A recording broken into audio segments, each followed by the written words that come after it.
नमस्कार विद्यार्थी मित्रांनो, शेकडेवारी या घटकावर सर्व स्पर्धा परीक्षेमध्ये हमखास प्रश्न विचारला जातो। त्यासाठी या व्हिडिओमध्ये आपण एक शेकडेवारीची भन्नाट ट्रिक घेऊन आलेलो आहे। ही ट्रिक अप्लाय होण्यासाठी दोन्ही संख्येच्या एकक स्थानी शून्य असणे गरजेचे आहे, त्यावेळेस ही ट्रिक अप्लाय होते। आता उदाहरण बघूया आपण। आता इथे बघा, 40 च्या एकक स्थानी शून्य आहे आणि 30 च्या एकक स्थानी सुद्धा शून्य आहे। त्यासाठी काय करायचं, ते शून्य सोडायचं आणि उरलेल्या दोन संख्येचा गुणाकार करायचा। 4 त्रिकम 12 म्हणजे 40 चे 30% किती होतात, 12। आता पुढे बघा, हा शून्य सोडला, हा शून्य सोडला, उरले किती, 5 आणि 2।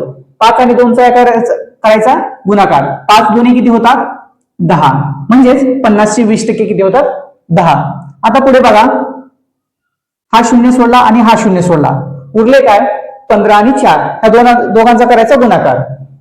15 चोक किती होतात, 60 म्हणजेच 150 चे 40% किती होतात, 60। आता पुढे पहा, हा शून्य सोडला आणि हा शून्य सोडला, उरले किती, 16 आणि 3। आता काय करायचं, या दोघांचा करायचा गुणाकार। 16 त्रिक किती होतात, 48 म्हणजेच 160 चे 30% किती होतात, 48। आता पुढे बघा, आता हा शून्य सोडला, हा शून्य सोडला, उरले काय, 8 आणि 4, या दोघांचा करायचा गुणाकार। 8 चोक 32 म्हणजेच 80 चे 40% किती होतात, 32। तर या प्रश्नाचं उत्तर तुम्ही कमेंट मध्ये नक्की द्याल। अशा प्रकारचे नवनवीन व्हिडिओ पाहण्यासाठी चॅनल सबस्क्राईब करा, त्याचबरोबर लाईक, शेअर आणि कमेंट करायला विसरू नका।